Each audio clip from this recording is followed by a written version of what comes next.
Hey, it's Shannon from iHeartRadio Canada, joined by Charlie Puth. First of all, congratulations, 50 million streams. That's insane. How are you feeling?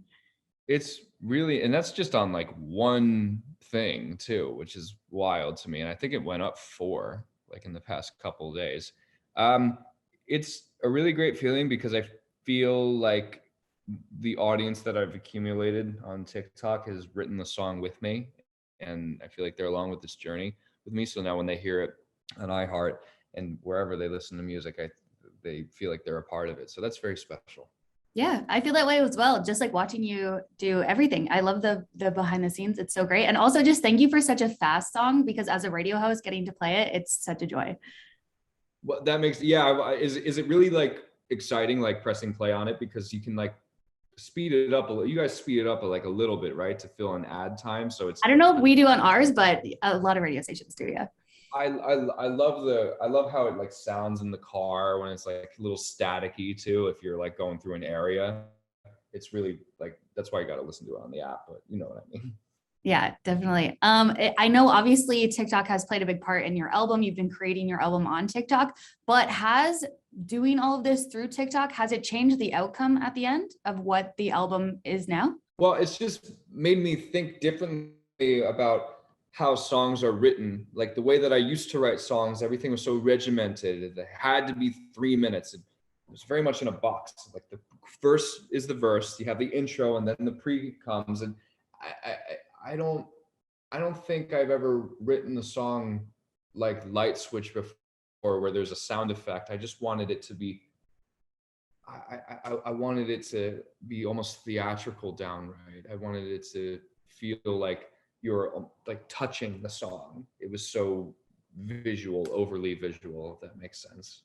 Yeah, definitely. I know you've been influenced by Kid Leroy in the way of how you're sharing music as it's coming out. Do you think that this is going to be a method that a lot of other artists do moving forward, the way that you've kind of been creating this album as it goes and showing it? I've seen a lot of artists teasing their music in this way. And I hope more, if they're the type of artist that is super responsible for every part of the song and the building of the construction of the song.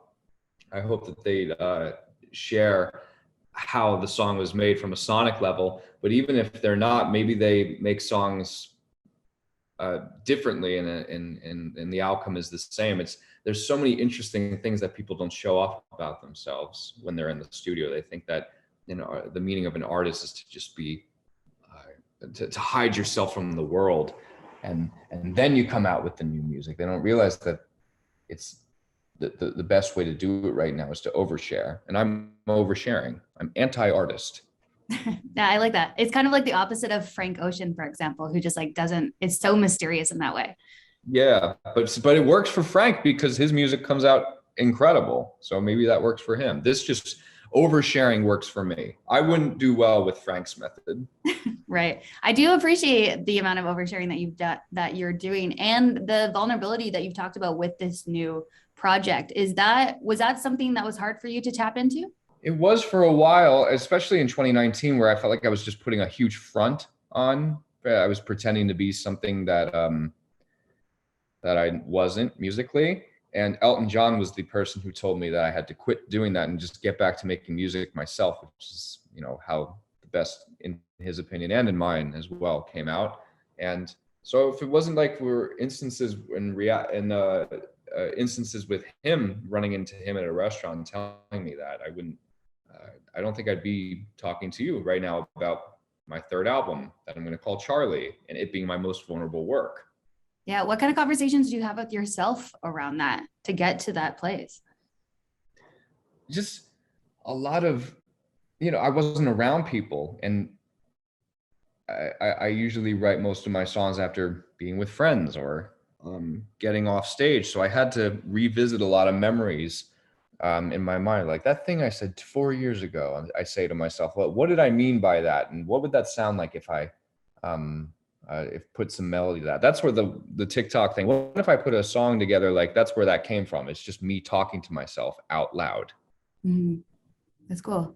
You said that at the beginning of this album creation was rooted in feelings of like anger and revenge. Was that the case all the way through? Not always. I mean, Light Switch was, it's definitely not an angry song. It's more of like a carefree kind of song, but it's the best way I can describe it is like if you're in a car and someone cuts you off and then they drive away and you just think about all the different scenarios that could have played out in your mind. And then you realize, what are you doing? You're making yourself angry. That's what I was doing while I was trying to tap into these emotions and write this music. But that's the only way that I could do it. It was like forced making myself feeling a certain way. Everything I'm saying is not the most grammatically correct right now, but it's how I just put it out into the world. No, I appreciate that. So in that way, do you mean that like you're kind of saying all the things that you wish that you could have said?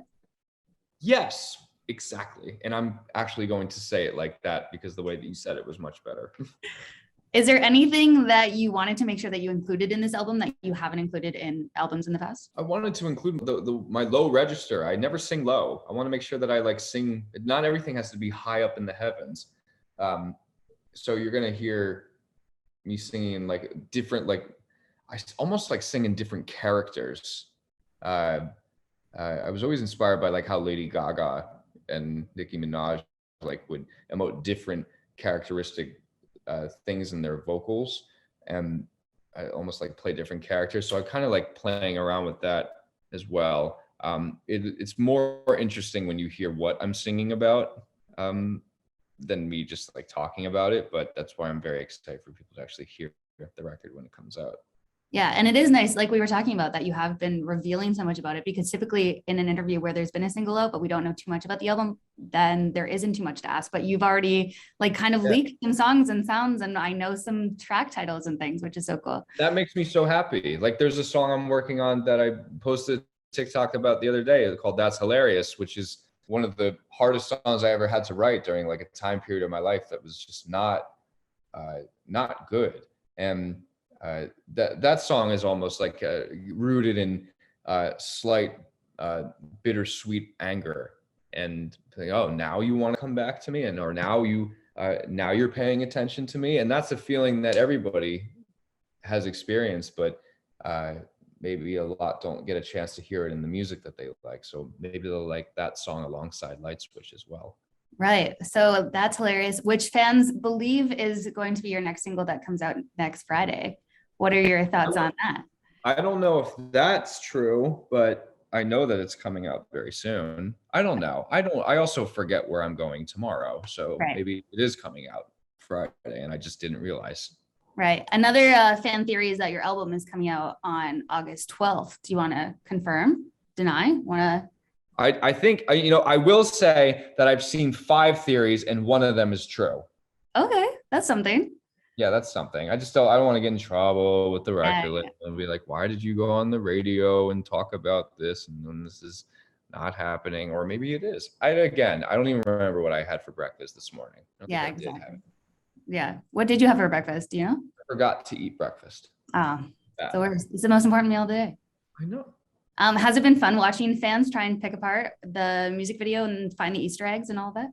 It has been, and what's been equally as fun is seeing their remixes of Light Switch, them taking the isolating the vocals and putting their own beat behind it. That's what I've always dreamed of, and I love I've always loved seeing the bootlegs of it as well. And now the song is finally out. It's fun to see how people thought the song was going to come out and what it actually ended up being. Yeah, absolutely. Okay, so you tweeted about a feeling like you wanted to throw up when you were watching episode 5 of Euphoria. Has that stopped you from continuing to watch the show, or have you still been watching? I've still been watching. I just dislike needles, so I can't watch a needle like on TV. I can't watch that. Yeah, it is a tough one to watch for sure. But you've been enjoying it besides that? No, I've definitely been enjoying it. I like that show a lot, but what I like more is knowing that people are watching it and enjoying it, and I want to capture that like that obsession that people have with something and see how I can put it into a song. I feel like you are doing that in a sense. Like everybody watches Euphoria on Sundays. Everybody goes to Charlie's TikTok to to Yeah. experience music with you. Maybe I just like pop culture a lot. Yeah, I do too. So I get that completely. Thank you, Charlie. Appreciate you taking the time. Very nice speaking voice, by the way. Oh, as someone in radio, that is the best compliment. So thank you. It's really soothing. Nice. Awesome. Have a great day. Thank you.